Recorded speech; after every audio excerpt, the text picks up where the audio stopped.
a motorcycle that makes music. You see something in motion, maybe slowed down, really is like music, which kind of makes sense given Yamaha's history with musical instruments.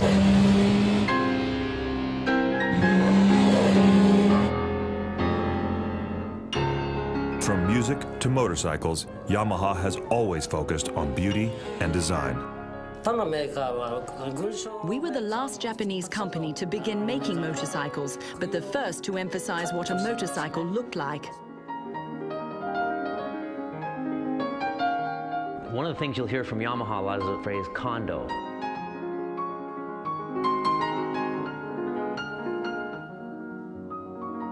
Kondo is an old Japanese philosophy, describing how music and beauty impact the human spirit. We didn't just sell pianos, we sold the enjoyment of music. But could Kondo sell motorcycles? Simple, compact, powerful. That has been our design concept from the very first motorcycle.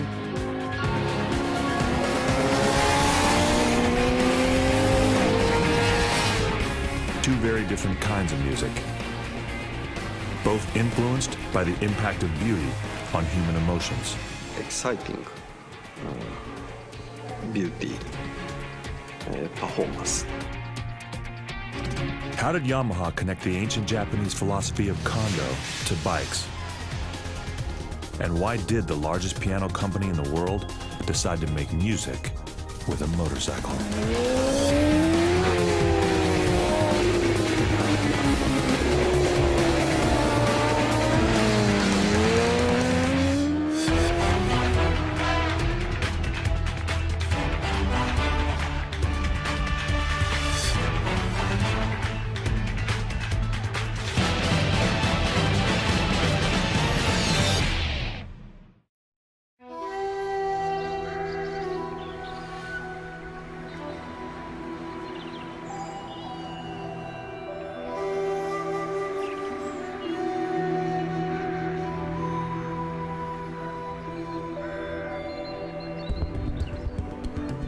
Every year from late March to early May, it's cherry blossom season in Japan.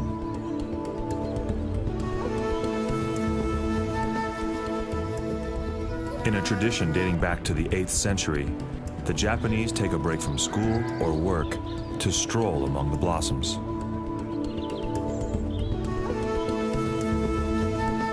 The tradition is called haname, the Japanese version of literally taking time to stop and smell the roses.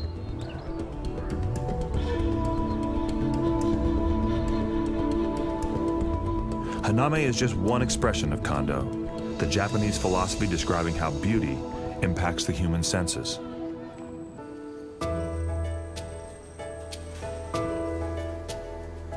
Kondo can describe the sound of a Yamaha piano that represents more than a century of unmatched musical craftsmanship.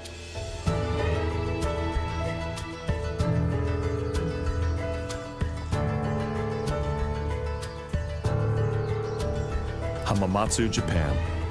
It was here in the year 1900 that Torakusu Yamaha crafted the first piano ever made in his country.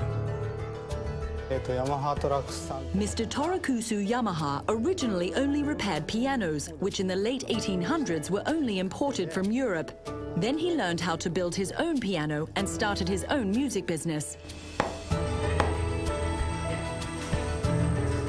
Soon, Japan was no longer importing pianos. Instead, the new Yamaha Music Company began exporting pianos all over the world. One of the key things that helped create Yamaha pianos was that in this region of Japan, there was a lot of lumber that was especially good for producing great pianos. By 1904, a Yamaha piano was on display at the World's Fair in St. Louis, Missouri.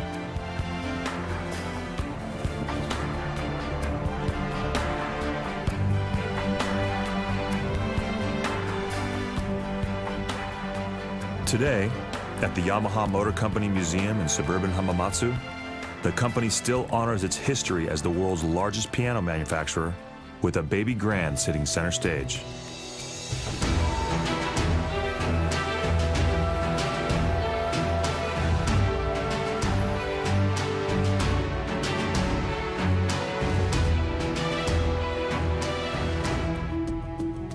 A three-pointed tuning fork is Yamaha's logo.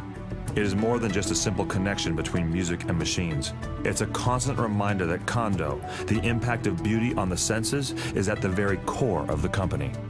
A lot of people are surprised to find out that those are tuning forks, even though they look like it, but people don't make the connection right away until they kind of get involved with motorcycling and find out that the tuning forks are Yamaha, even on a motorcycle. So the connection is there from the musical instrument thing right down to the two-wheelers. But coming out of World War II, no one in Japan needed a piano. Daily living was focused on survival, shelter, food, and inexpensive transportation. So Yamaha asked itself what it could do to stay in business.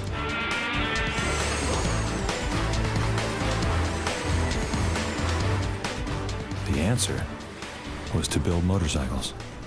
Yamaha developed special metal technologies that were used in the design and manufacturing of pianos. After World War II, the company realized it could use these special metal technologies to make motorcycles.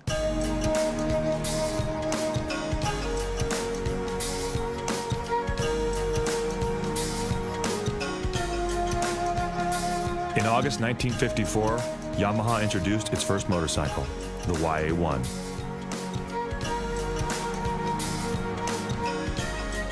It was a 125cc single-cylinder bike with an engine design copied from a German company. But its shape and colors were unique. It was immediately nicknamed the Akatumbo. In English, Akatumbo means the red dragonfly. This is the very first Yamaha. At that time, motorcycles in Japan were painted black, and there was little attention being paid to the language of sculpture and design. But Yamaha put an emphasis on design, and so we created an aerodynamic shape for the fuel tank, and the overall shape was simple and compact. It makes sense that Yamaha has always put a lot of emphasis on styling. I mean, a piano is a beautiful instrument in a lot of ways, and it has to be designed and styled. It's an aesthetic, almost a piece of working furniture, as it were. So it makes sense that Yamaha put a lot of emphasis on the look and styling of their bikes, even from day one. Rushing to catch up with other motorcycle companies, Yamaha wasted little time taking the YA1 racing.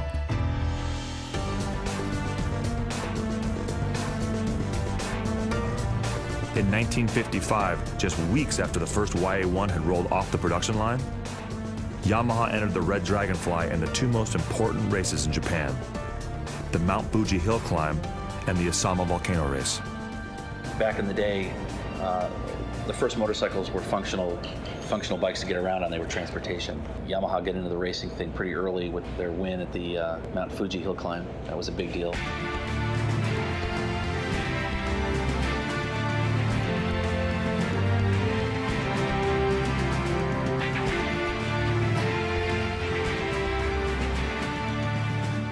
The Red Dragonfly carried a powerful sting. After winning the Mount Fuji hill climb, the bike won the very first running of the Asama volcano races.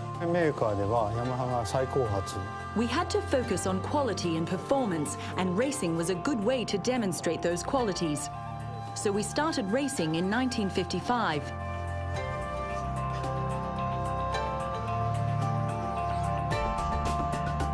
Excited by its racing success, people wanted to buy the bike.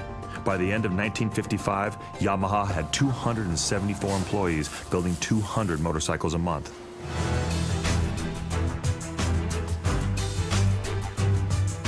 Just 1 year after entering the motorcycle business, Yamaha introduced the YD1. A completely new motorcycle with an engine twice as big as the Red Dragonfly. The YD1 had a two-cylinder, 250cc engine designed by Yamaha engineers. The YD1, our first two-cylinder bike, is very much a Japanese original and not based on other motorcycles imported from other countries. The YA1 was partly based on a German motorcycle, but the YD1 was completely a Japanese design. The YD1 was not only a 250, but it was a twin, and I think it really expanded the scope of what post-war Japanese rider could do on a motorcycle. It could take him longer distances. It was a bigger, more performance-oriented motorcycle. it kind of pointed the way to where Japan was going to go in terms of their motorcycle production.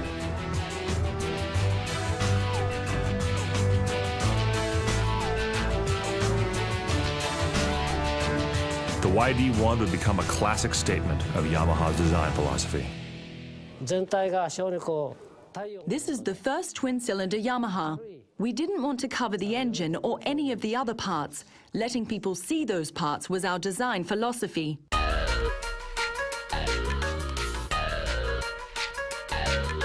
Atsushi Ishiyama is the keeper of the flame for Yamaha's design philosophy. He's been designing Yamaha motorcycles for more than 50 years. We use color to create a two-tone fuel tank. We use the color white to make the tank shiny in the light, which makes it more beautiful. There are times when Yamaha's really kind of stood out. Yamaha tended to take some chances on the styling and the color use and everything, and it seems to have worked really well for them. It was the original Yamaha Super Sport motorcycle. Just 3 years after getting into the motorcycle business, Yamaha took the next big step. They began selling motorcycles overseas.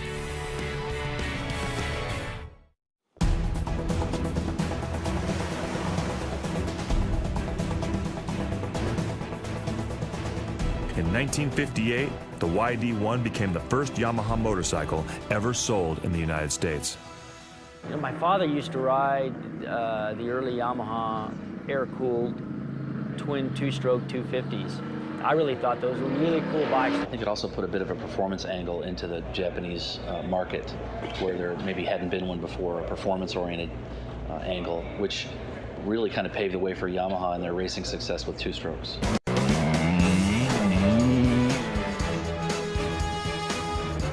In the late 1960s, Yamaha created the first motorcycle ever designed from the ground up as a bike you could ride on the street or in the dirt. Their timing was perfect. The DT1 went on sale in America as baby boomers were coming of age. Times were good, people had money, and they were looking for adventure. It was the right bike at the right time. The DT1 was first sold in 1968. It was really popular in the United States. It was an off-road trail bike. Right at a time when Americans were really getting excited about motorcycling, DT1 came about and said, look, you can ride it on the street, you can ride it on the dirt. And the thing about the DT1 is it was such a good basic design. The DT1 was another example of Kondo, the ancient philosophy of connecting shapes and beauty with human emotions. For American riders, the DT1 really hit an emotional chord. The DT1 was one of those bikes that really covered a lot of ground and introduced untold thousands and thousands of people into the off-road sport of motorcycling, and really bridged the gap from street to dirt riding.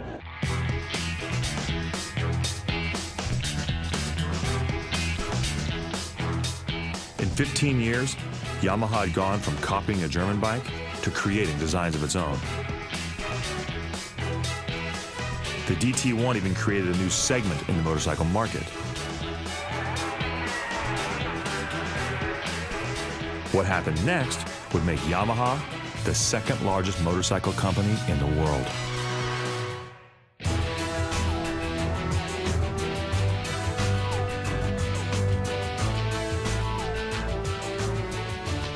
In 1970, Yamaha took a major risk, investing serious time and money in building its first motorcycle with a four-stroke engine. In 1970, we built the XS1. It was a breakthrough for Yamaha because it had a four-stroke engine. Before that time, all the motorcycles had two-stroke engines in which the oil and gasoline had to be mixed.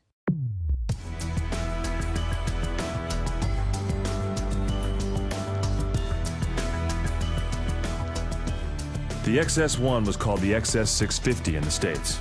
Its two-cylinder engine was modeled after classic British designs, except the Yamaha version made a lot more power.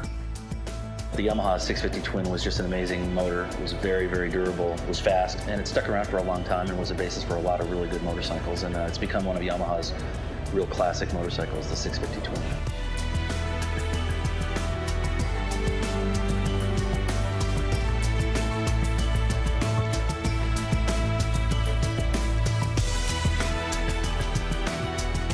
The XS650 had one of the most advanced engine designs of the day. But as the 1970s drew to a close, Yamaha would need a new cutting-edge design. A new bike, but one still created with a true sense of condo.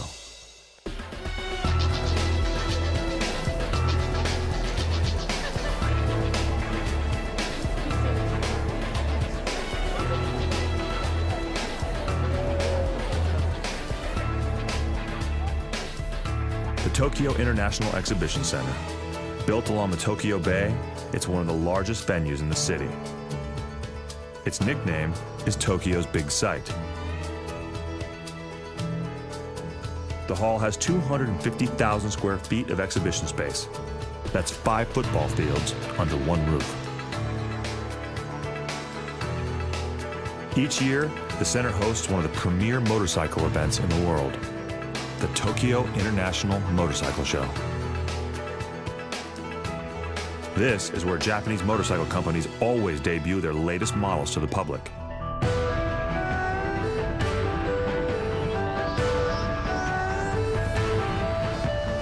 In 1980, Yamaha introduced the RZ250 at the Tokyo Motorcycle Show. Its shape rocked the motorcycle world. It was Yamaha's newest expression of its classic philosophy of kondo, the impact of beauty on the senses. It's very narrow, the knee grip is tight, it's a very organic design. The rider's body can fit into the machine completely. The bike and rider become one.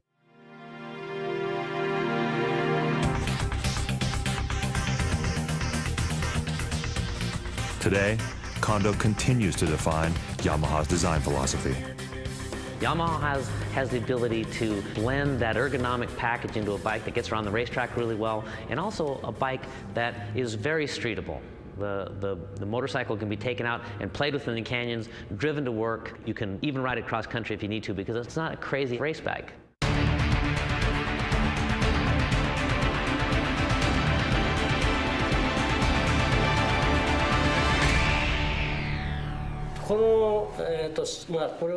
This is a sketch of a motorcycle that represents the union of a mechanical machine with the organic human body. The motorcycle looks like a creature that expresses the celebration of life.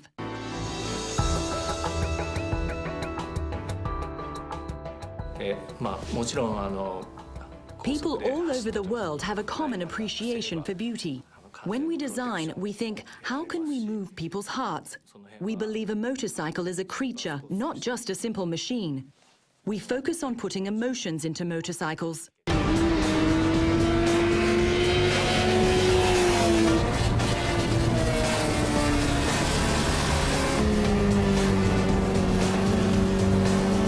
For many riders, the ultimate impact of kondo, the way to really stir human emotion, can best be found in the heart of a full-blown sport bike. In 1985, we built our first sport bike, which has evolved into the R1 series today.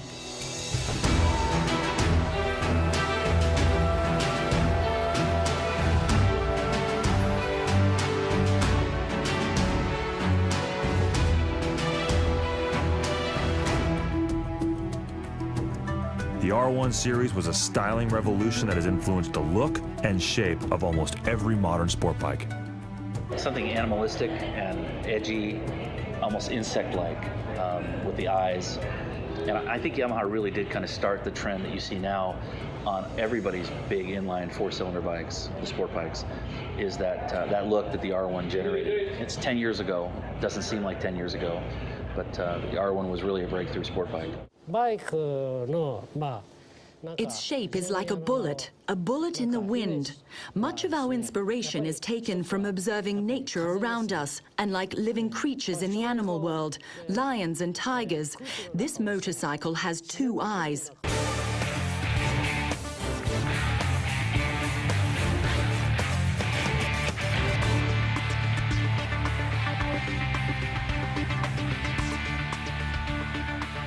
The R1 was introduced in 1998 as Yamaha's most powerful sport bike. It had a 998cc motor producing 150 horsepower.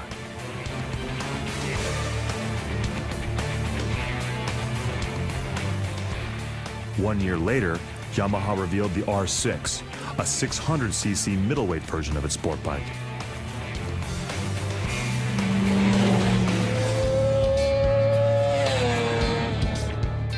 Both machines continued the condo connection of man and motorcycle. The most important thing about the R1 is the performance leap it represented in 1998 when it first came out. It was like nothing else. You know, we're used to incremental increases. The next year is last year's bike plus 3%, maybe 5%, you know. Up to that point, nobody had built a leader bike quite like it.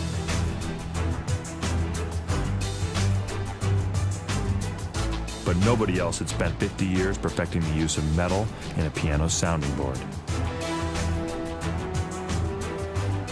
How would that help Yamaha when it came time to build a bike?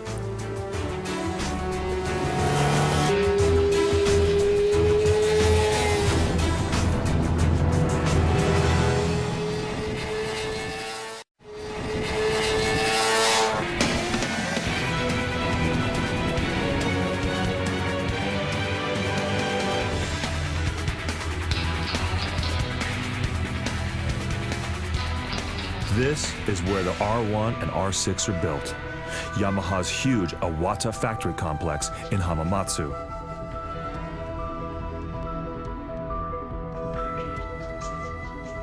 Iwata Building Number 1 is the final assembly plant for Yamaha sport bikes. On our newest bikes, the biggest challenge was developing electronic engine controls that would help the rider and provide more of a human sense or human feel to the bike.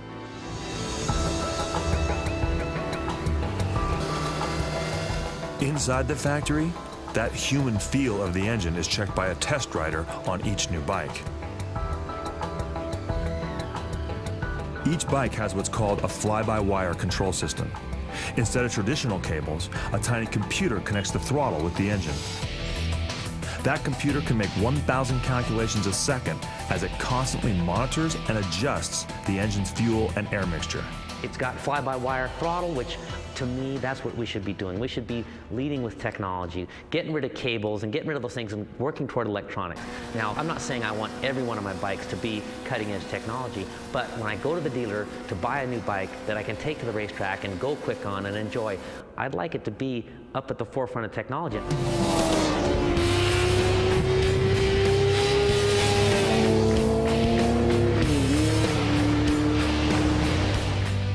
The 600cc motor in the R6 cranks out 130 horsepower.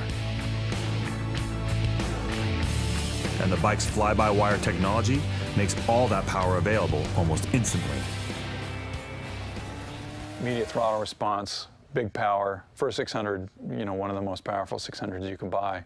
Just as hard-edged as in anything that's ever been sold for street use.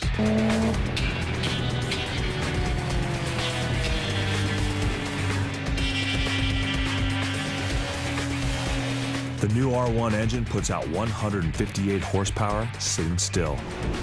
But beauty can increase performance. 4 special vents carved into the R1's bodywork create a vacuum effect. Cold air is pushed into the engine while hot air is drawn out of the exhaust. The special airflow adds as much as 30 horsepower when the R1 reaches top speed.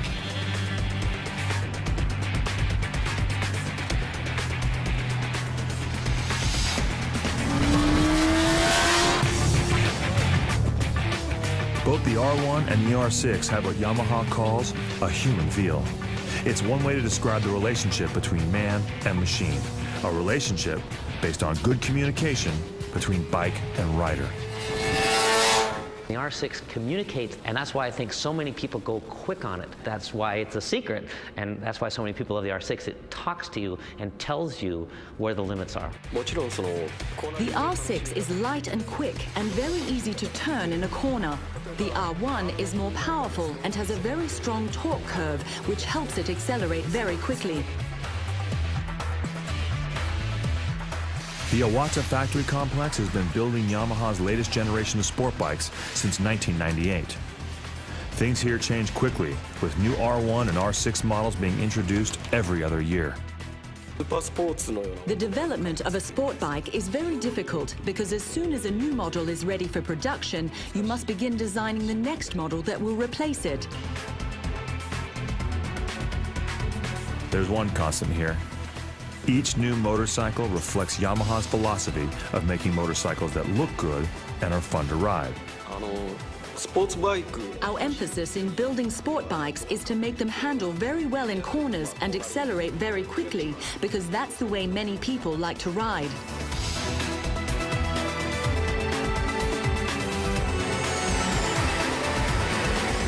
But at Yamaha, even the engineers are focused on beauty.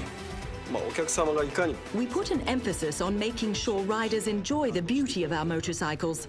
So we think it's important to study beauty and figure out ways to balance the beauty of the bikes with the performance of the bikes. Beauty and art shouldn't be separated from performance and efficiency. And Yamaha has that pretty clearly. You look at the way their bikes flow together and the way they choose the materials, even the colors, right? Even the wheel colors and the way they finish the fork legs. You can see Kondo in those bikes. I think one of the greater successes of the R1 is in terms of styling, because they established a look and they haven't really departed from that look. You see an R1, you know it's an R1.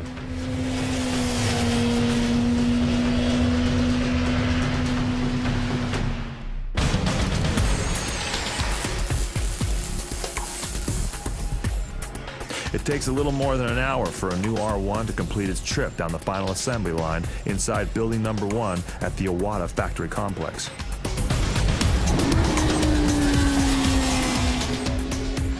When it's finished, it's more than a motorcycle. It's a mechanical object designed to marry man with machine. I'm 5'8", that Yamaha fits me perfectly. The R1, the way the bars come back, the way the fuel tank is made and sculpted, the way the seat and the foot pegs relate, it just fits me. Just my personal, I like it. And different people and different sizes and different mentalities fit different bikes. But isn't that a big part of the sport, is what fits you, what makes you feel right? It makes me feel like a Grand Prix racer when I ride it.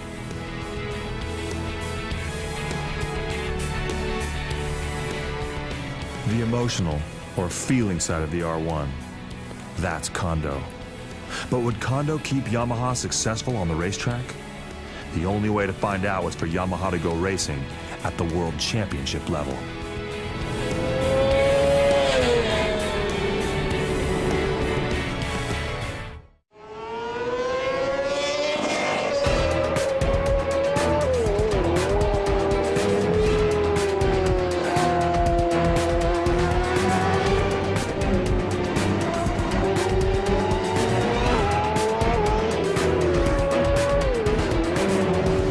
As the last Japanese company to get into the motorcycle business, Yamaha has always used racing as a way to catch up.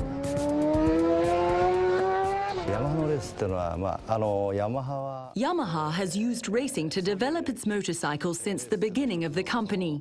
Racing is a real-world laboratory. We develop new technologies and our engineers learn from racing.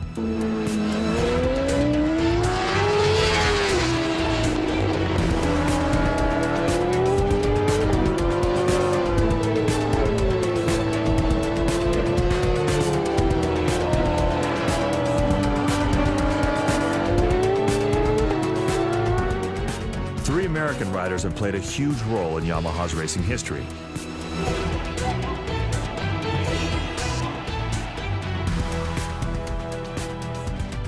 In 1978, Kenny Roberts became the first American to ever win a world championship. This is the bike and the man that cooked so many of us on motorcycle riding and sport bikes. Kenny Roberts on the Yamaha YZR 500.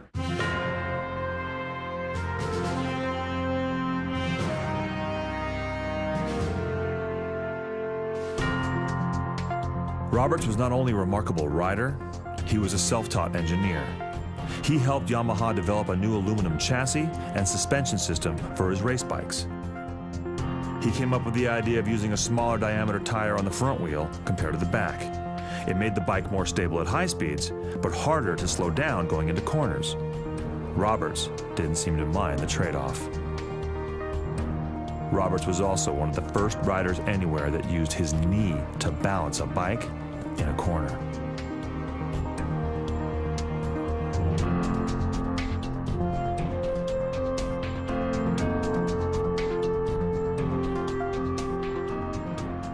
This guy, Roberts, and his bike. For Yamaha, it put him on the map. I mean, here's an American going over and winning the World Championship on a Yamaha. In 1983, Eddie Lawson, a young rider from California, joined Kenny Roberts on the Yamaha team. They put him on Yamaha over there, teamed with Roberts. Robert showed him the ropes, and then Lawson just took over. Eddie Lawson was known as Steady Eddie. He won 3 world championships and set the stage for a third American named Wayne Rainey. Checking out Lawson's bike is an example of the progression of Yamaha, and he developed that bike into something that Wayne Rainey then took on and won championships with.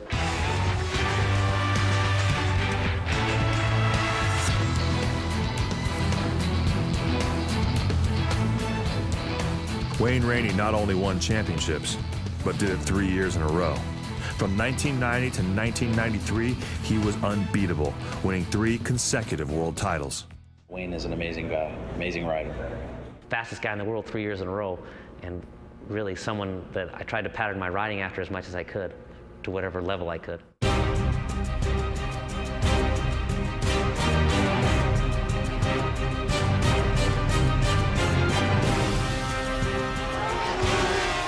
Wayne Rainey rode a Yamaha race bike called the YZR 500.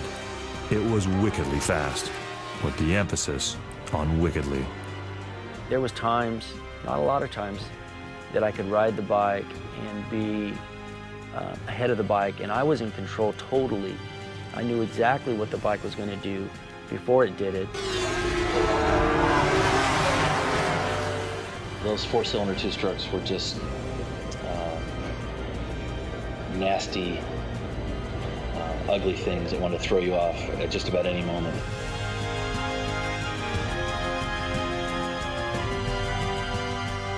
In the early 1990s, Grand Prix bikes were notorious for being very unpredictable in how their engines delivered power.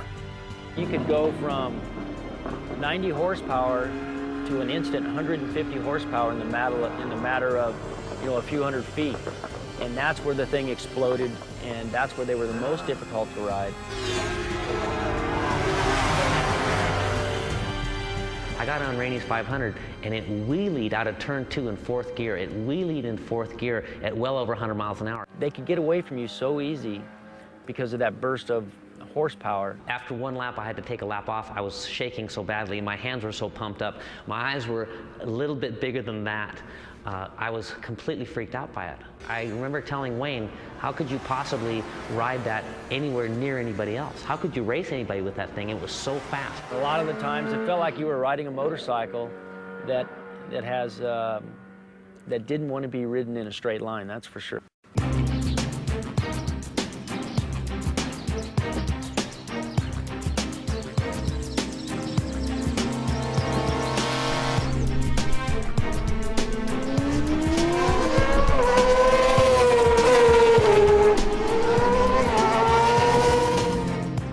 This is Wayne Rainey's favorite racetrack, the Laguna Seca Motor Speedway in Monterey, California.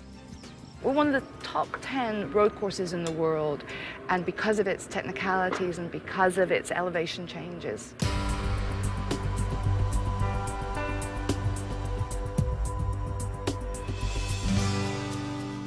First developed as a horse ranch in 1867, the land became Fort Ord in 1917. The U.S. Army used it as an artillery range. In 1957, local businessmen bought the land and carved the racetrack through the hills. But the track wouldn't stay in private hands for long. It is owned now by Monterey County Parks. It is a park. It operates as a park every day.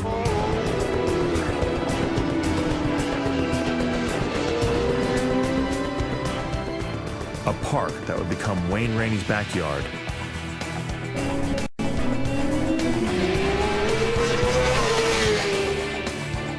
Rainey bought a house and moved to Monterey just to be close to the track. That's just one example of his passion for motorcycles. Wayne has certainly had a tremendous impact on this facility.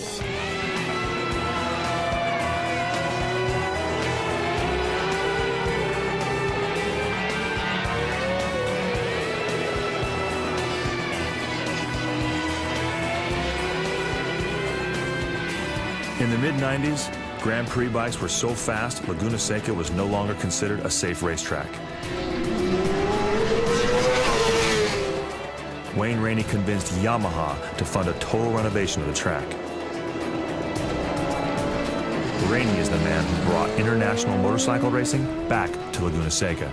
All of us that have been lucky enough to attend the Grand Prix at Laguna Seca should thank Wayne Rainey. He's the one who really forced it together. I think he just basically browbeat Yamaha into sponsoring the deal and putting up the money to make Laguna Seca a Grand Prix venue. We needed to do about $3 million worth of safety improvements for the riders, and Yamaha was right there.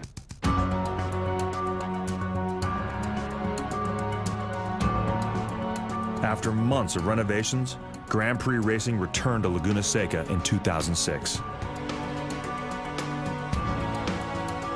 It is the only international race run in a county park. It's a day in a loud park, and people bring their blankets and their coolers and they sit on the side of the hill and they watch racing, and it really is a family affair.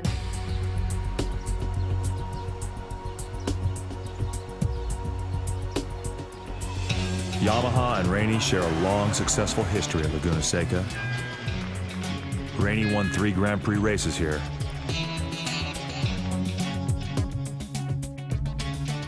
And after he retired, turn 9 was named Rainey Curve in his honor.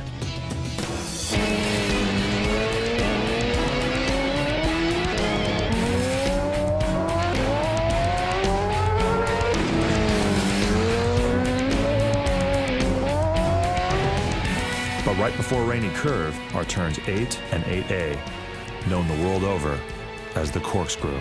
Very challenging track. There's blind corners, there's fast corners, there's off camber, there's right and left. The famous corkscrew. You can sit in Italy and listen to the Grand Prix being broadcast in Italian, and they use the words "the corkscrew." I mean, it's that type of a venue and a feature.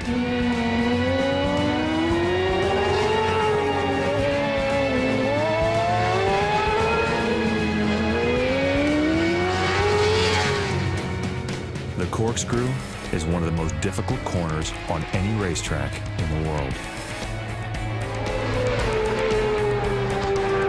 It is a blind left-hand turn followed by an immediate sharp right as the road drops 300 feet down a hill. You could actually get both wheels off the ground when you change direction. Going down the corkscrew. The corkscrew is one of those things that every lap through it, I don't care how fast or how slow, it's always going to open your eyes and really make you take a big deep breath when you go off of it. Way different mindset going through there than it is anywhere else on the track.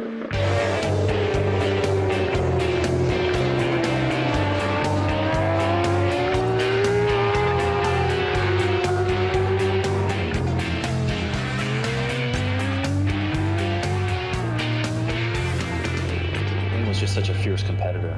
He just wanted to win really, really badly. And so did Schwanz at the time, and that's why the two of those got into some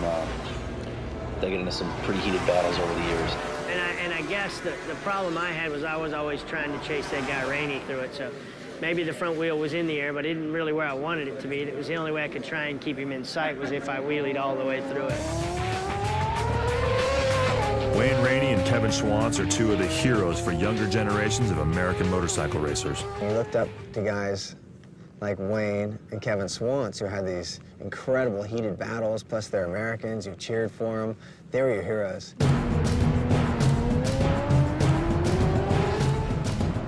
Today, when professional riders tackle Laguna Seca, they always have a plan of attack for the corkscrew. But amazingly, when they built Laguna Seca, the corkscrew wasn't planned at all. It just happened one day at lunch. All the blueprints were actually drawn up at the end of the day. So after the bulldozers and everything had gone out there and carved their way through, then they decided how the track was going to look. The corkscrew happened that way. We got to the top of the hill. The construction boss said, I'm going for lunch. Get down this hill any way you can. The pavers are right behind you, hence the most famous turn in the world, the corkscrew.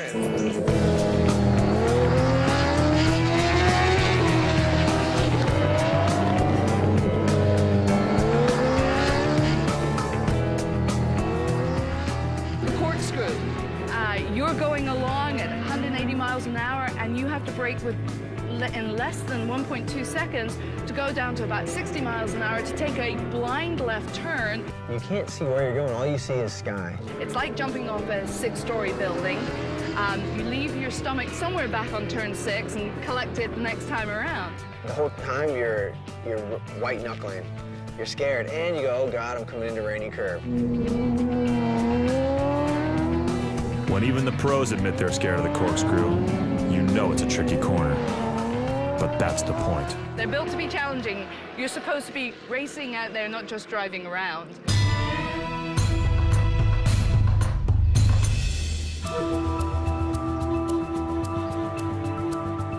Nearly 6,000 miles to the west is another racetrack with a strong connection to Yamaha. The difference is that this racetrack is private. No one from the public ever gets in. This is Yamaha's private test track in Fukuroi, about 10 miles from Hamamatsu, Japan. Test tracks are even more difficult than racetracks. They're intentionally designed with real-world bumps and oddly shaped corners because the goal is to push new bikes to the absolute limit.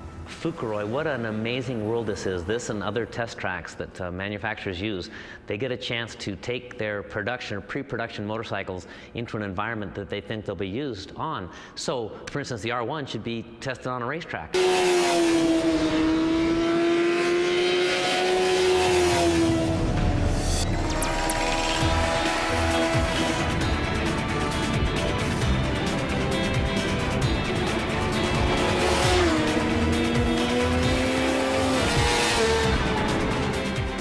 The R1 and R6 were both tested at Fukuroi. In fact, since 1969, every bike Yamaha has ever made has been ridden here. Some by factory test riders, others by Yamaha's world-class racers. At the Yamaha test track, they had a straightaway that was just about a mile long that they would test, their street bikes and their race bikes. I remember going down the straightaway there, and they had sensors down the straightaway, and they could measure trap speeds, acceleration speeds, and it went 206 miles an hour. That was back in 1990, and so we thought we had a real weapon that year. And in that year we did. We went on to win my first world championship.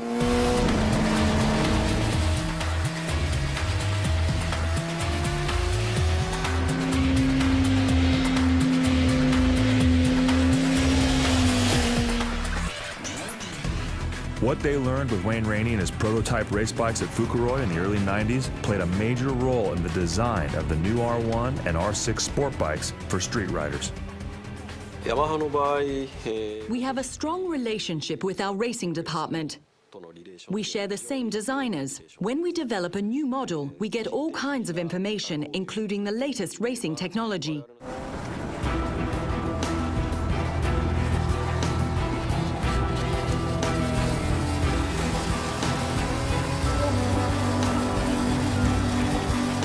The R6 frame comes straight from what Yamaha engineers have learned from racing. It's strong, light, and remarkably compact. Put that all together, and you have a motorcycle that really likes to carve through the corners. That's great on the street, but at Fukuroi, good handling is an absolute requirement. R6 is a different bike. I mean, of any of the 600s, race bike for the road. You get on that bike, the harder you ride it on the track, the better it works. What really strikes me every time I ride an R6 is how unbelievably quick you can go into and through corners. The chassis is so hooked up, it's got so much front tire communication, and that's what a rider wants. At any level, we would like to know what the tires are doing.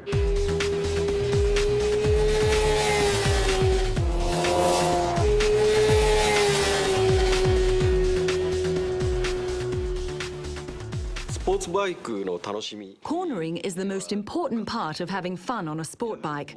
Our focus is on how fast we can go through corners and how fast we can accelerate coming out of them.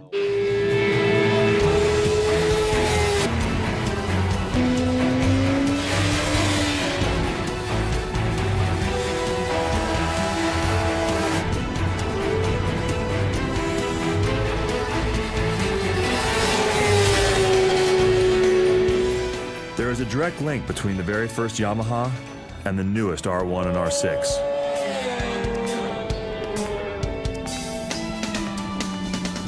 That link is Yamaha's dedication to Kondo and a design philosophy that has never changed. Simple, light, compact, powerful. Simple, light, compact, powerful. That has been our design concept from the very first motorcycle, and it continues today.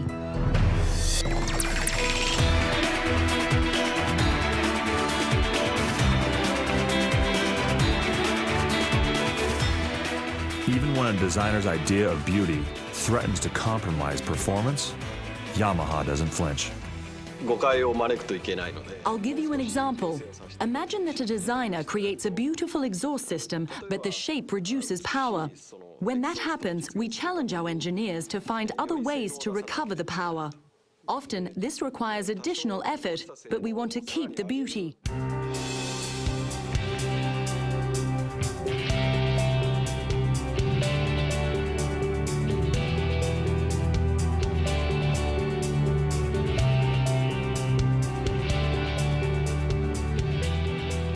They've established themselves as a style, which is pretty much unlike anybody else, because they're, you know, particularly for a Japanese manufacturer to have that kind of longevity for a design that communicates the same basic excitement from the beginning is pretty unusual.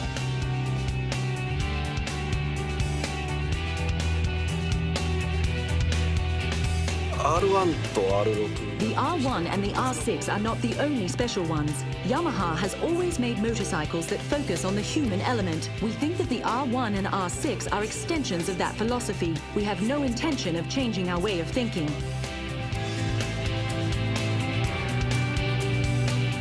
From music to motorcycles, Yamaha has held true to a unique way of thinking for more than a century.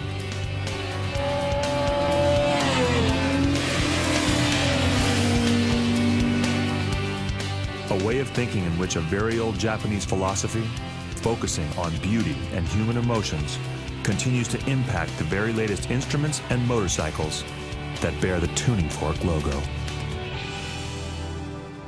What really defines Rainey in my mind and the enthusiast's mind is his absolute passion for racing a motorcycle, his intensity, just the way he rides, the way he sits up on the brakes. I can remember when I was racing, I would try to sit up on the brakes like Rainey. I mean, that's really the way I thought about it. Have him come in and out of the bubble and up on the brakes and turn the bike and just with that intensity and that efficiency and fastest guy in the world 3 years in a row. And really someone that I tried to pattern my riding after as much as I could.